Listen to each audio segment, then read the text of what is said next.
Hi, thanks for joining us for the Family Plot, Gardening in the Mid-South. I'm Chris Cooper. When you are thinking about putting in or redoing a landscape bed, there are certain things you should consider. Today we're going to talk about how to plan before you get out the shovel. Also, some popular landscape plants are just a bad choice. We'll talk about some of them and give some better options. That's just ahead on the Family Plot, Gardening in the Mid-South. Production funding for the Family Plot Gardening in the Mid-South is provided by the WKNO Production Fund, the WKNO Endowment Fund, and by viewers like you. Thank you.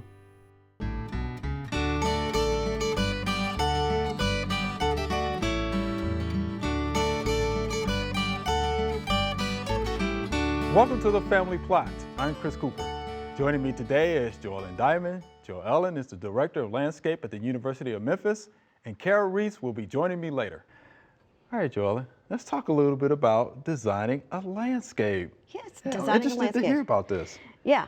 One of the things you have to ask yourself is, why do you want to create the landscape in the first place? Okay. Or do you have something that you don't like, and why do you want to change it? What is the purpose of you wanting to change the landscape design Okay. of whatever it is? And how is it currently being used? Yes. And then how do you want it to function with the new design that you're going to do? Okay. So those are the questions you ask first of yourself. And then you proceed to assess the site. All right. That's going to be key to being able to get a design done, is to assess your site. Okay. You're going to be looking at how is the area oriented to the sun, because we're working with living plants, and they need sunlight to make chlorophyll to produce their food to live. So they have to have some kind of sun. So how much sunlight do you have in that particular area? Are there any existing trees or any, maybe even some structures? I mean, it could be a tool shed out in the back, or it could be, your house or a garage. What kind of structure and what kind of trees are already existing in the house, which again will affect how the sun gets to that area. Okay. Are there any existing walkways or hardscapes, patios, or anything else? What is existing there already? How is the drainage on the site? I think that is huge. Oh my goodness. Yeah. And a lot of people want to re-landscape because they do have drainage problems. But you've got to know where that water is flowing around your property, and does it pool up anywhere? All of that will determine what type of plants you will end up eventually putting there.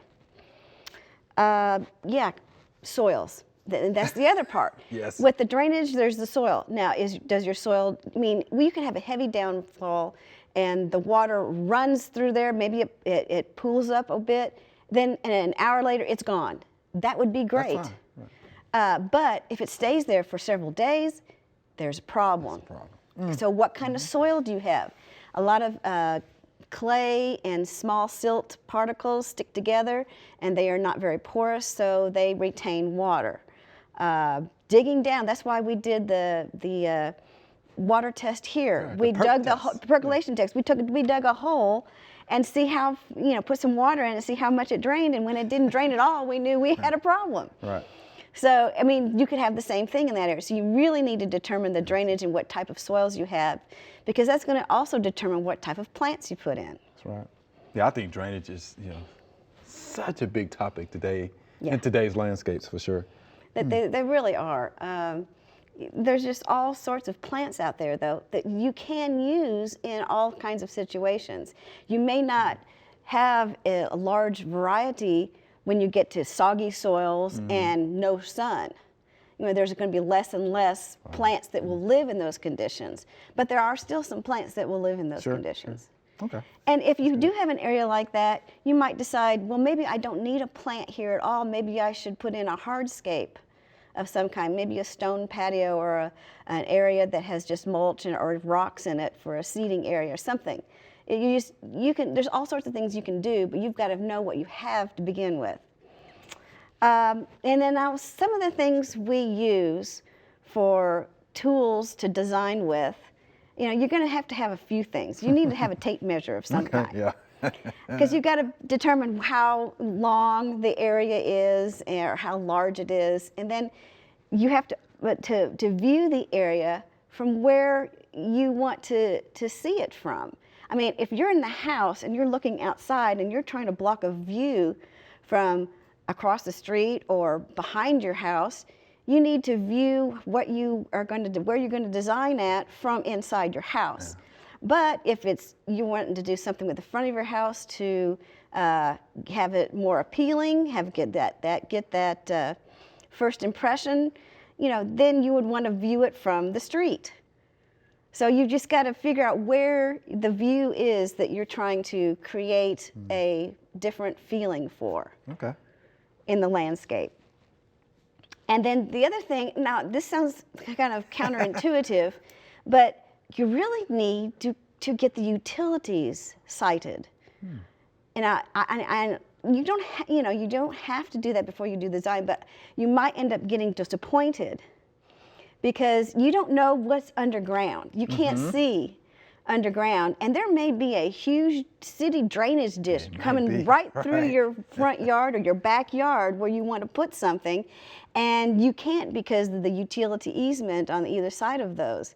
And if you're thinking of putting a tree there especially, I mean, you won't be able to do it. So having the utilities located and then looking at your plot plan, because a lot of times the plot plan will have like city drainage and things like that. And of course there will be easements on your house. Sure. And if there's any kind of utilities overhead, then you'll know there's a certain type of easement for that. And you want to stay away from all of those things before you get started. Yes, call before you dig, right? Well, and probably what I would do is I would do this once and then get my design done and then, mark. Yeah, so that the paint won't go away. Mark with flags or something, or keep the paint going till you can get the plants in the ground. Or call them again. Have it done again. That's right.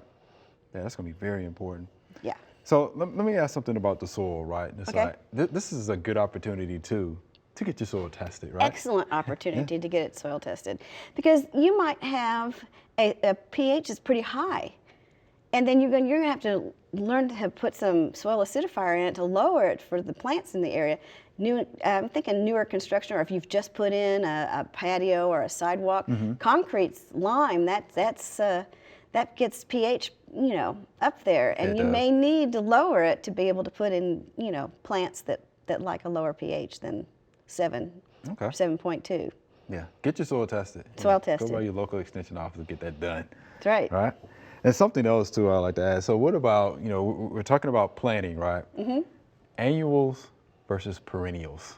Yeah. So what role do those plants play in your landscape? Everything is a perennial except an annual. Even trees and shrubs are mostly all perennial because they stay there all year long. So yeah, I like to mix everything. I like perennials. I like herbaceous perennials that come, clear down to the ground and come back up. I like woody perennials that stay there and have some structure, like shrubs and trees. So, a mixture of everything will give you different textures and colors for you to enjoy all year long. Okay. This is a fun activity to do, right? So I would do something like this with the family, right? Kind of get them out and say, okay, what are you interested in? What would you like to see here? If you have pets, right? I would consider all of that as well. And just have a plan of what you want to do. That goes with the function. How does your family want the area to function? So you might find out that Rover likes a certain part of the yard, and he likes to dig there or something. If you don't want that digging going on, maybe you want to put a patio there so he doesn't dig there anymore. Or, you might find out, your child is getting into soccer, so they want an area to play soccer in. It might be in the front yard, it might be in the backyard. I've seen it both places. I have to. So it just depends on, the slope of your land. But you should make room for all of that and get every member of the family involved so that they get part of their say in how the function of the landscape works. Yeah, like I said, this can be a very fun activity for the family. Thank you much. And next week, we're going to actually, design a landscape. Yeah, so we we're gonna definitely do look forward to that. Do some growing. Thank you much.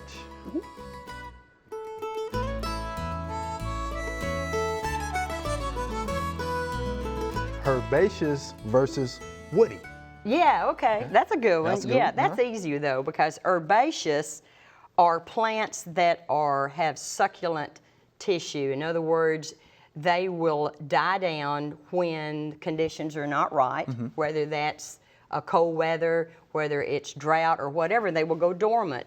And the perennial part is the bottom part. So an herbaceous plant, if you're an annual, it's going to die. The whole thing's herbaceous.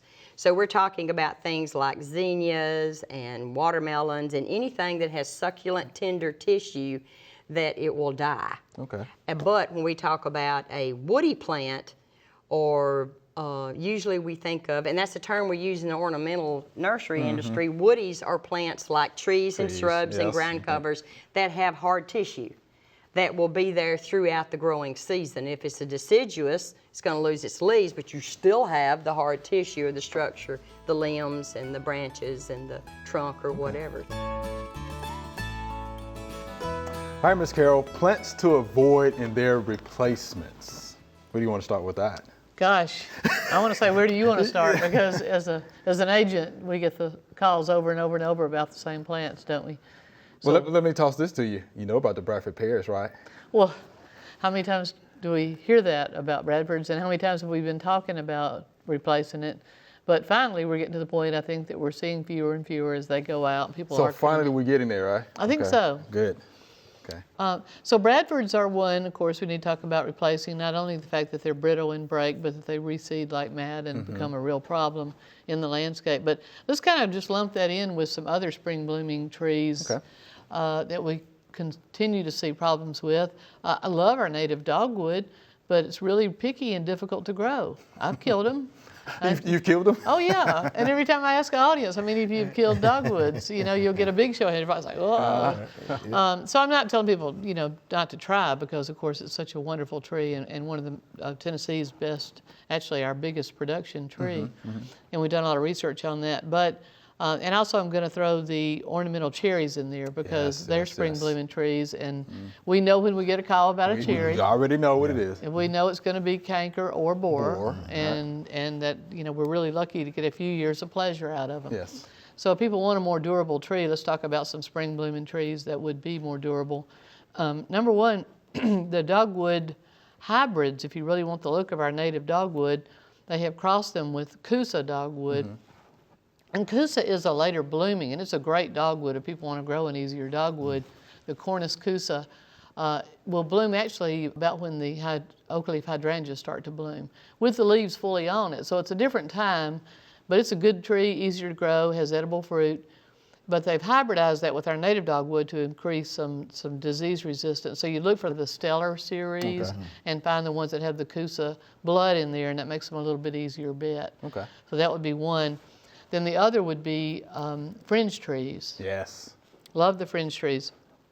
And we have both our Native American fringe tree, sometimes called Grantsea graybeard, or we have the Chinese fringe tree.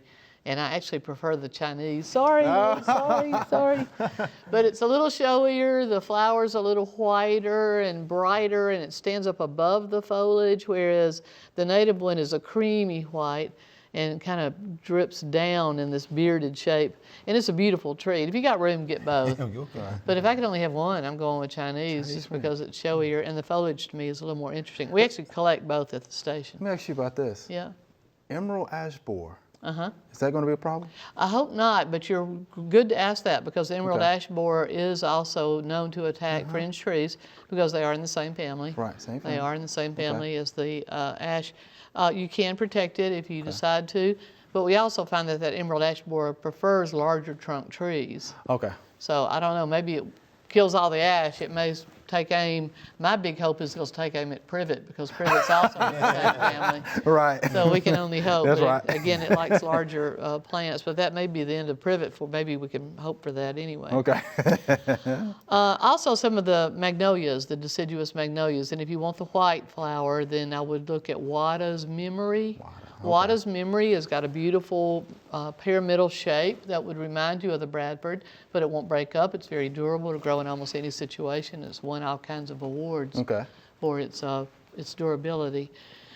Then let's talk about shrubs. What do we get calls a lot about? The Japanese hollies. Japanese hollies, of course. And the boxwoods. And the boxwood, yeah. So those are, course. your tight evergreen shrubs that a lot of people like to use for foundation plantings or for formal accents in the garden. And usually they're going to suffer from root issues. Yes. Poorly sited or overwatered, where if there's any kind of drainage issue, then it's going to succumb. And I think the Japanese hollies are even worse than the boxwoods. You think so? I do. I wouldn't put Hellerai holly looks great in a pot and almost never again. And I don't like, now boxwoods I think have a certain place, so I would probably still use a boxwood if I really sited it properly with perfect drainage. They like a little bit of protection from the hot sun because they'll burn and bronze up. They like a little bit of protection from the I don't think people cold realize winter that winds. though. They actually need some protection from the hot sun. Yeah, I don't they think do. folks know that. If you're gonna plant a boxwood in the sun, then you need to go with Korean box or Japanese little leaf box. But the formal English box that a lot of people around here call American box or common box really would like some shade.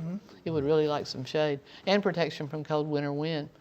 But perfect drainage. So now if I want a tight roundy moundy plant, you know where we're going with this. Well, so why not use the dwarf Yellow pine? It's a tough little dude. It gives you the same look. It's just so cheerful about performing in a wide range of soils. So that's where I'm going with it. I'm not saying let's try to save this. You should yank that out Just and get go it out back of in there. with the dwarf Yellow pine. And there are more than one cultivar. There's Bordeaux and Nana and several different ones that are out there. And you know what else with the boxwood? The blight. You know, now there's something new coming down That's the pipe. right. You know. We've got new diseases all the time. How about that? And that would remind us, mix it up is the main issue. We should never put all our eggs in one basket, Okay, but good. sometimes we are looking for that. A lot of times we'll hear my hydrangea didn't bloom. Yes, My hydrangea yes, didn't bloom. yes. So the good news is that there are breeding now for these reblooming or remontant types. So I would go with those newer types that will rebloom for you. Endless Summer was the first to come out, but now Mike Durr has used that in his breeding programs. Penny Mac. There's lots of good ones out there that are rebloomers. The one called Dooley, found in Coach Dooley's yard. Coach Vince Dooley, Dooley's yard is a very good one, reblooming type. As long as they're well sited with good drainage, you should get good performance out of those remonted or reblooming types. Okay. Well, another one that I hate to see used, and people love it because of that brilliant deep purple foliage, the purple leaf plums. Oh. Yep. It's a pretty color though. It is a pretty one. And it stands out. You know, It in the does. landscape. It does. They're a plum. Yeah. It's going to get the borer. Yeah, The has original the plant's borer. probably going to die short order. But don't worry, we've got hundreds of them left because they sucker like mad Right. and come up from the roots, not just in your yard. They can come all the way over from root suckers in your neighbor's yard. And I've taken many a picture of little purple plumettes coming up through people's turf grass. So suckers like crazy. If you quit mowing it, it'll become an entire forest of purple leaf plum. I've been around old homes where you can't see the house for the purple leaf plum thicket. So I would recommend instead you go with the Burgundy loropetalums. Oh yeah, I like those. Yeah, they're really good, and some of them get quite large, like the plum wood, and you could limit up and turn it into a tree form instead of a large shrub. And there are breeding now for ones that stay deep purple throughout the the summer color. months, so that would be a good one. All right, and of course lealands. So we want people to mix it up and use instead the green giant arborvitaes and some junipers because the lealands are going to succumb probably to Ceridium canker sooner or later. Which is a question that we get a lot A lot, as another extension one, right, agents. so, yeah, so yeah. mix it up a little bit. Yes. You'll be fine. That's right. Thank you for the information. Appreciate that. Yes, sir. All right.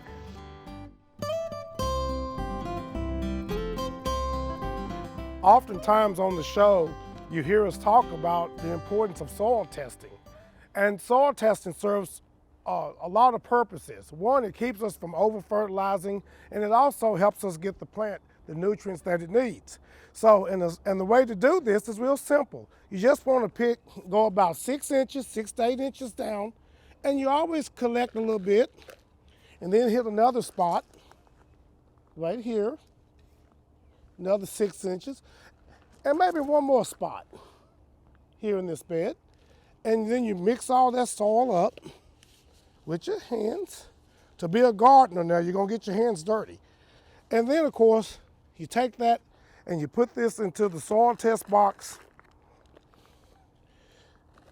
And of course, fold this, and now this is ready to go to the soils lab to be tested and help you grow even better plants.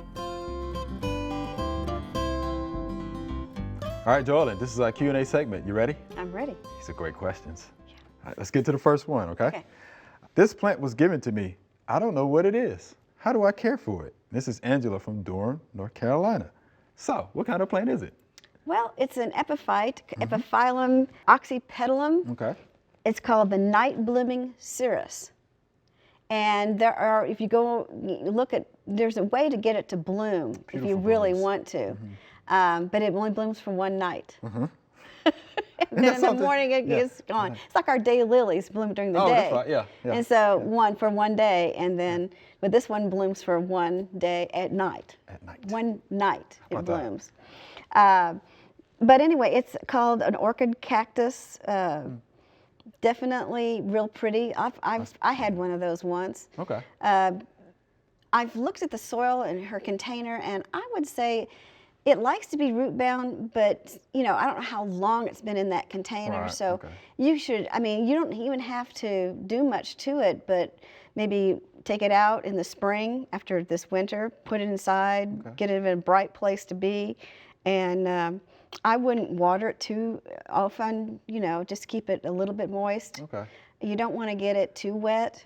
And then in the spring, I might want to repot it. I wouldn't put it in a bigger pot. I would like to take it not in a out. bigger pot. Okay, I would like to okay. take it out and get all the dirt off of it and look at the roots, and maybe, you know, if some of the roots are not looking good, Okay. cut those roots off and then repot it back in the same pot because it likes to be root bound. Okay. Yeah, but again, I've seen, you know, this plant, of Oh. course, many a times. Beautiful, beautiful bloom. And they're easy to propagate. You can just cut Yeah. the leaf off and stick it down in some nice moist soil with some rooting powder, and you get a new plant. Look at you. So you do know this plant, don't you? Yeah, I've had it. it. You've had it, right? All right, Angela. Beautiful plant, Epiphyllum oxypetalum. How about that? There you go. All right, here's our next via email. I love growing tomatoes in my backyard during the summer. What is the best kind of fertilizer to use on tomatoes, and what are the best tomatoes to plant? This is Welton from Harvey, Louisiana. All right, so the best kind of fertilizer for tomatoes. Tomatoes don't care what kind of fertilizer it is. It's a kind. What kind of fertilizer does he want to use Right. is more. And then again, you're talking about soil test Thomas soil test, right? because like my vegetable garden was high in phosphorus, so it didn't need. In fact, they said don't put a complete fertilizer down. All you need is Good, nitrogen in your soil. So a soil test told me that. So Good. then I just put nitrogen down, and my plants have done much better because the phosphorus was too high. Right, right. So it makes a difference, right? Makes a That's why we difference. tell folks, get your soil tested. Yes, it because you does. get those type of readings, so you know what to do. Yes. Yeah, tomatoes are not going to be that No, particular. and they don't with care if fertilizer. it's organic fertilizer Right. or if it's a man-made fertilizer. They just see the elements and they take them up in the roots. Right. So it's more of what kind of fertilizer you want to use. Right, right. Yeah, do you like the commercial or do you want to go the organic route? Yeah, Yes. because there's options either way. either But get way. your soil tested, you know, to find that out. Correct. For sure. And what about the best tomatoes to plant? Oh, well, you know what? Every region of the country, there is a Yes. list of tomatoes. Yes. And so they need to contact their local extension office and get their list for his area. And I think he'll be happy with those. I think you'd be happy, happy. Yeah, tomatoes, of course, you know, everybody likes to grow tomatoes. Mm-hmm. I bet you some of the tomatoes he can grow are some of the ones we grow here. Yeah, you know, like the probably. brandy wine, super sweet 100s, you know, I grow here, you know, for the most part, Celebrity, Early Girl, Better Boy. I bet you some of those are going to be on the list as well. But yeah, check with your local extension office. Yeah. I bet you they have, you know, a list of tomatoes that you can grow in your area, for sure. Yeah, and while you're there, get your soil tested. That's right. Yeah, how about that? It all works. It all works, right? All right. So thank you, Walter. We appreciate that. Here's our next viewer email. I live in the city limits and like most, only have room for raised beds and buckets. Do you have a soil recipe for peppers or tomatoes in a 5-gallon bucket? I've tried commercial potting mixes with no or little success. Is there anything else I have to do to be successful? This is Ronnie from Memphis, Tennessee. So Ronnie wants to be successful. Good. Right? So do you know of any soil recipes for There's 5 tons of gallon them out buckets? there. Yeah, there's tons of them out there. I don't have any foolproof ones, but one thing I do like to do with containers, especially if I'm putting vegetables in them, I like to use some of the existing soil. Interesting. I mean, Okay. there's a lot of minerals and micronutrients that are in the soil. Plus, it's a heavier mix, and the soil, the potting mix that he's using, I'm afraid, is too porous. Right. So that's why the plant's not getting any nutrients, because it goes right through the bucket I can see and that. ends up on the ground, and it fertilizes things around it, not necessarily contains in the bucket. Right. So that's why I would get a heavier mix. How about just compost from your compost pile? That would be great. That's what I would do. Compost, good organic soils. Yes. A little humus. Yes. A little manure. Yeah. Yeah. She could do, as long as it's aged manure. Right, as long as it's aged manure, I think that's a good soil recipe. Yeah. Especially for peppers and tomatoes. They don't take yeah. much. Right? No, So I think that'd be suitable, for them, for sure. And I think he will be successful. Hopefully, yes. Doing so. Yes. Right? Yeah, and those 5-gallon buckets, make sure you have drainage hose. Jonah, this was fun. Yes, it was. Thank you much. Thank you much. Remember, we love to hear from you. Send us an email or letter. The email address is familyplot@wkno.org, and the mailing address is Family Plot, 7151 Cherry Farms Road, Cordova, Tennessee 38016. Or you can go online to familyplotgarden.com. That's all we have time for today. Thanks for watching. Next week, Joellen is going to show us how to put a flower bed design on paper and how to arrange plants in a pleasing way. In the meantime, if you want to learn more about landscape design, head on over to familyplotgarden.com. Be sure to join us next week for the Family Plot, Gardening in the Mid-South. Be safe.